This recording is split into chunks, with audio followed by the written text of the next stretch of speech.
Kesempatan memang tidak datang dua kali, tapi jika kau melakukan kesalahan dengan melewatkan kesempatan berharga, bukan berarti kesuksesanmu akan habis tanpa sisa. Assalamualaikum warahmatullahi wabarakatuh. Ahlan wa sahlan di channel Keluarga Bun Ai, keluarga yang bercita-cita selalu bersama sampai surga. Amin amin ya rabbal alamin.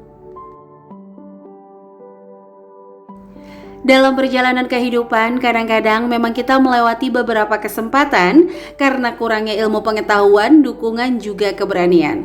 Tapi selalu ingat teman-teman, ketika ada satu kesempatan yang kita lewati, bukan berarti segalanya tidak akan berharga lagi. Kenapa? Karena balik lagi, setiap orang itu pasti memiliki jatah kesalahan dan jatah kegagalan.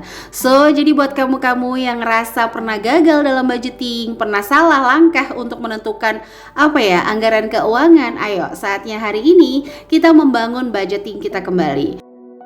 Membangun budgeting yang telah mati karena banyaknya kegagalan yang kita alami, baik budgeting yang selalu over budget, keinginan jajan yang ternyata nggak kelar-kelar kita lawan, alias selalu aja kebablasan,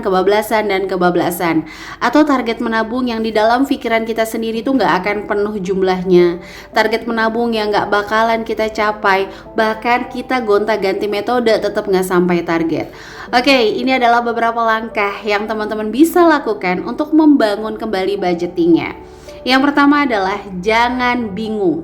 Jadi jangan pernah bingung pada metode-metode budgeting yang memang banyak seliweran bahasanya ya di media. Pilih sesuatu yang paling sederhana bisa dicerna oleh pikiran kita. Misalnya sebagai contoh, presentase yang 50, 20, 30 pembagian 3 tersebut membuat kita seolah-olah bingung. Oke, kita langsung aja bagi contoh ya, metode 80-20, di mana 20% ini adalah mengcover tabungan dan 80% ini mengcover kebutuhan. Sebagai contoh, 10 juta gajinya, 2 juta hutangnya. Maka yang 2 juta ini jangan diikut sertakan dalam pengelolaan gaji, karena 2 juta ini adalah sesuatu yang wajib kita bayarkan dan gak bisa kita budgetkan. Nah, yang kita budgetkan mulai dari sisanya, yaitu adalah 8 juta. Mulai bagi dalam metode 80-20, 20% untuk tabungan di awal dan 80% dikelola untuk kebutuhan. Jadi sekali lagi ya, semoga ada titik terang dari apa yang Bunda sampaikan di hari ini, bahwa ketika memiliki hutang, jangan ikut serta dibudgetkan dulu. Kenapa? Karena bagi pemula, ketika hutang ikut serta dalam budgetnya, dia jadi tidak bisa terang untuk mengukur berapa sih penghasilannya. Sebagai contoh, gajinya tadi 10 juta, tapi memiliki hutang 2 juta. Kan sebenarnya yang bisa dikelola hanya di angka 8 juta. Tapi karena 10 juta itu digadang-gadang dalam pikiran bahwa penghasilannya 10 tapi habis aja, itu membuat mindset kok seolah-olah boros banget ya. Padahal belanja enggak, jajannya biasa aja, hiburan juga secukupnya. Kenapa? Karena tadi 2 jutanya ikut dibudgetkan. Mulailah sesederhana mungkin membuat budgeting kita sendiri. Jangan takut sesekali jajan, relaksasi. Jangan membuat itu sebagai sebuah dosa yang seolah-olah diingat terus-menerus membuat kita frustasi. Kecuali ya, uang yang kamu gunain buat jajan uang haram, makanan yang kamu makan makanan haram, baru itu sebuah dosa. Tapi mohon maaf sekali ya teman-teman, kalau makanannya halal, uang yang kamu pakai juga itu halal, itu sebenarnya bukan sebuah dosa. Jadi sebenarnya kalau jajan nggak dosa Bun Ai, enggak. Yang membuat dosa adalah kamu udah masak, kamu jajan, kamu buang makanan kamu sehingga menjadi mubazir. Yang pertama itu. Yang kedua adalah kamu terlalu menikmati, mohon maaf, masa kini hingga melupakan masa depan. Kenapa? Karena sebaik-baiknya orang adalah yang berpikir tentang kematiannya. Jadi di sini Allah tuh kayak nyuruh kita untuk berpikir tentang masa depan, tapi tanpa mengkhawatirkan rizki. Jadi kayak gitu ya. Jadi kalau ngerasa nih budgetingnya selalu gagal, bangun kembali dengan pertama, jangan bingung. Buat sesederhana mungkin, itu saran dari Bun Ayah.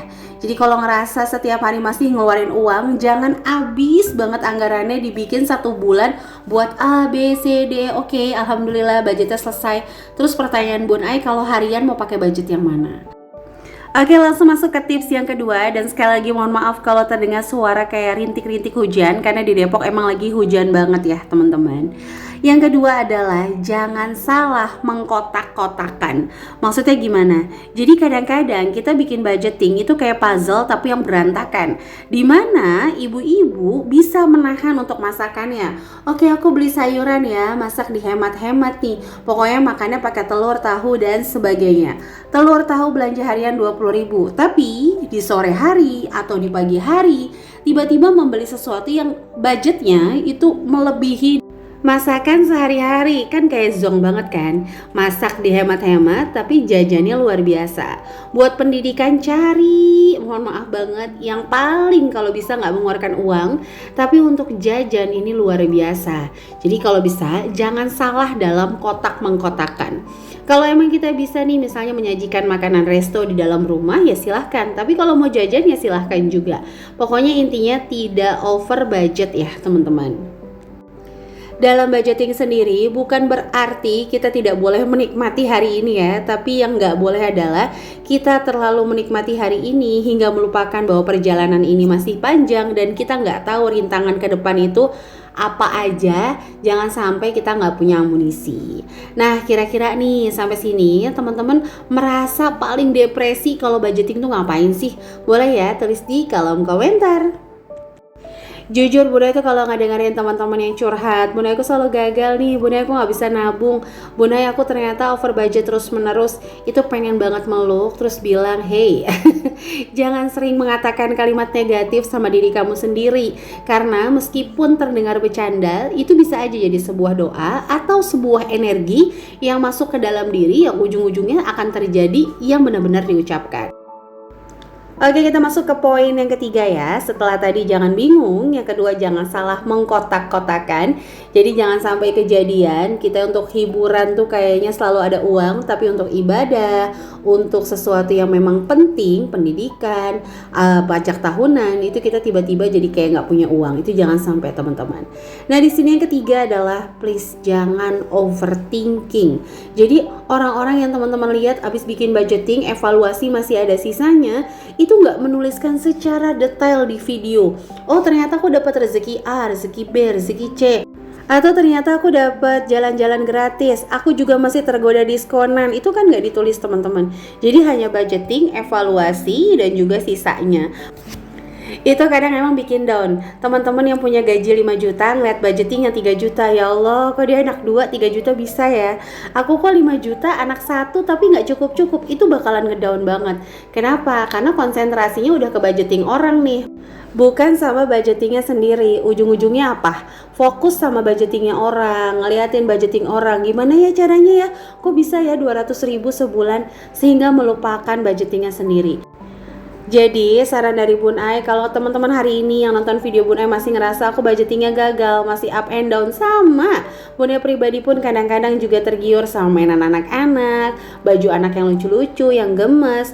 Tapi kan memang balik lagi ya, segala sesuatu hawa nafsu dari dalam diri kita sendiri, justru itu adalah kesempatan kita untuk mendapat pahala lebih. Kalau Bun Ai sih selalu berpikir seperti itu. Jadi kalau misalnya kita punya hasrat nih untuk bersikap mubazir, dan sebenarnya kita punya kesempatan kayak gitu ya. Jadi kalau misalnya Allah tuh titipin rezeki kita lebih, kalau kita mau happy aja, kalau kita mau berlebihan itu sebenarnya bisa banget. Tapi ketika kita menahan itu semua dan memilih jalur untuk tetap tenang, sebenarnya yang terselamatkan bukan hanya uang kita, tapi juga perasaan kita. Karena kalau orang udah gaya hidupnya tinggi, ketika ada masalah, itu akan terjadi banyak konflik. Yang pertama, dia menstabilkan ekonominya. Yang kedua adalah menstabilkan pikirannya tentang orang lain. Aduh, masa aku biasa pakai baju yang ini, dan ini, tiba-tiba begini sih, nanti orang ngomong apa? Nah, itu dia. Kalau kita biasa menampilkan gaya hidup di luar kemampuan, itu bakal banyak banget konflik di dalam teman-teman. Itu sih kalau menurut Bun Ai ya. Kalau teman-teman ada pendapat lain boleh juga tulis-tulis di kolom komentar. Pokoknya jangan kalah sama hewan ya. Hewan aja bisa seyakin itu sama rezekinya Allah, bisa setenang itu sama rezekinya Allah, bisa nggak takut gitu ya, makan tetap tenang, tetap damai sama-sama gitu ya, sama-sama temennya. Apa karena hewan nggak tahu toko oranye sama toko hijau, toko biru, toko merah ya, jadi tenang kali ya. Canda ya teman-teman. Nah ini poin yang terakhir adalah poin yang paling penting. Yang keempat adalah please banget jangan mengada-ngada dalam standar. Kalau kita emang tukang jajan, akuin aku tuh tukang jajan. Aku tuh nggak bisa nahan misalnya sehari atau 2 hari 3 hari nggak makan bakso atau makan cilok, makan somai. Akui itu dulu sehingga kita tuh nggak terbebani sama target-target kita sendiri. Kita jadi kayak robot yang harus ngikutin orang lain. Gaya orang lain masak terus, kita juga harus kayak gitu. Enggak ya teman-teman. Karena setiap orang tuh benar-benar memiliki kenyamanan yang berbeda-beda. Ada yang nyaman pakai daster, ada yang nyaman pakai kimono, ada yang nyaman yang misalnya pakai baju harus rapi, itu beda-beda. Jadi kalau saran dari Bun Ay, emang aku nggak bisa masak Bun Ay, aku kalau masak boros, ya udah beli. Tapi gimana caranya nih? Kamu beli tapi nggak over budget. Aku kalau udah nyetrika pusing Bun Ay, ya udah mau nggak mau kalau misalnya pakai jasa laundry. Tapi kira-kira anggaran apa nih yang bisa aku hapusin? Apakah anggaran hiburan, anggaran belanja, anggaran diskon, anggaran kuota untuk mengcover si anggaran laundry. Jadi jangan sama ratakan. Ini saran dari Bun Ay ya.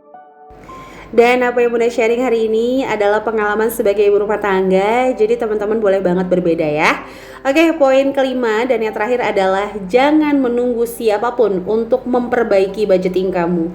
Aku sih bisa ya hemat kalau suamiku A, B, C. Kalau mertua, orang tua, adik ipar, ponakan, sepupu nggak gangguin gitu ya. Misalnya nih teman-teman yang ngerasa jadi tulang punggung. Kalau memang itu yang masih terjadi, yang pertama berdamai dulu sama diri sendiri dan langsung semangat untuk memperbaiki budgetingnya dengan memberikan batasan. Nah, untuk melaksanakan batasan ini emang gak mudah banget karena kita harus melakukan shock mental yang mungkin membuat kita mengeluarkan banyak derai air mata. Jadi teman-teman tetap semangat untuk budgetingnya. Bismillah, kita pasti bisa selama kita masih mau berusaha dan juga belajar. Jadi ini aja yang bisa Bunda share di hari ini. Semoga ada inspirasi yang bisa diambil. Sampai jumpa lagi di video keluarga Bunda lainnya. Kurang lebihnya mohon maaf. Wassalamualaikum warahmatullahi wabarakatuh.